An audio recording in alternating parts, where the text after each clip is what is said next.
Looking back at the first century of Christianity reveals a world before rigid hierarchies or established creeds.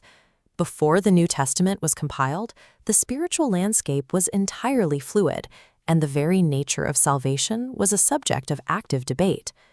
In 1896, the discovery of a fragmented Coptic manuscript in Egypt provided a window into this chaotic period. It offered a version of the Christian message that stood in stark contrast to the doctrines that would eventually dominate Western history. This text, the Gospel of Mary, is the only surviving gospel from the early church attributed to a woman. It places Mary Magdalene at the absolute center of apostolic authority. For centuries, the Church followed a different narrative. In 591, Pope Gregory I conflated the various Marys of the New Testament into a single figure, reducing the Magdalene's legacy to that of a repentant sex worker. Even after its discovery, the manuscript remained hidden by circumstance. Broken pipes, the discovery of other libraries, and the eruption of both world wars stalled its translation and publication for nearly 100 years.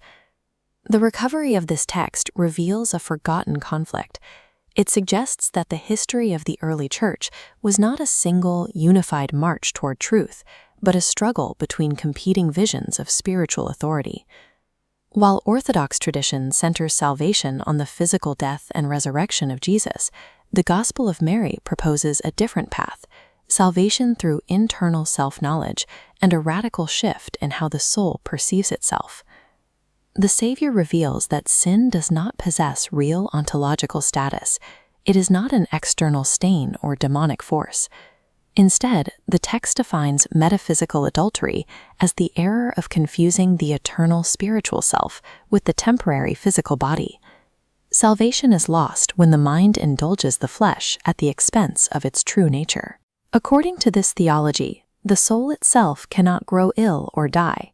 Sickness and death only occur when the mind accepts the delusion of the physical form, making the path to freedom a strictly intellectual escape from the material world. Mary describes a secret vision given to her by the Savior, a map of the soul's vertical ascent as it attempts to return to the divine realm after the death of the body. This journey is blocked by demonic gatekeepers, known as Archons. These powers of desire and ignorance seek to trap the soul within the material plane. The Archon of ignorance attempts to bind the soul using the weight of external judgments and physical laws, claiming the soul is subject to the rules of the world it left behind. Mary instructs that the soul must reject these claims. Her counter-argument is that while external laws can govern a temporary physical body, they have no jurisdiction over the eternal spirit. This realization renders religious institutions and ritual rule following irrelevant. If the soul is immune to physical laws, salvation cannot be granted by an external authority.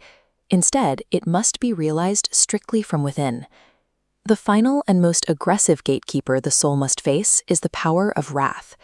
Wrath accuses the soul of murder, framing the act of leaving the physical body behind as a crime that demands a zeal for death. This encounter serves as a direct critique of the early Orthodox obsession with martyrdom. Many Christians at the time believed that seeking a violent physical death in the name of the faith guaranteed salvation. Mary's vision rejects this. Her soul defeats wrath by asserting that the death of the body is not truly death. She achieves a state of ataraxia, a total philosophical indifference and absolute silence. In this view, eagerly dying for a cause accomplishes nothing but physical destruction.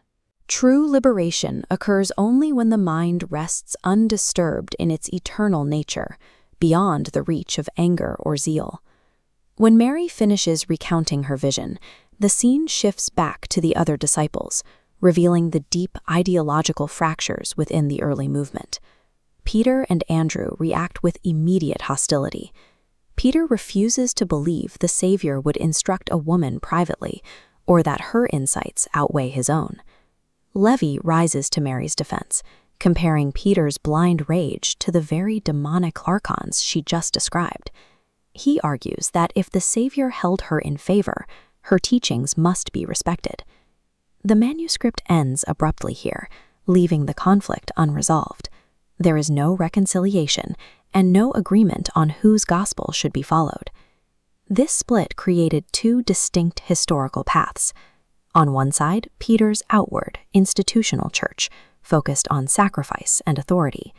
On the other, Mary's inward, decentralized path, focused on individual enlightenment.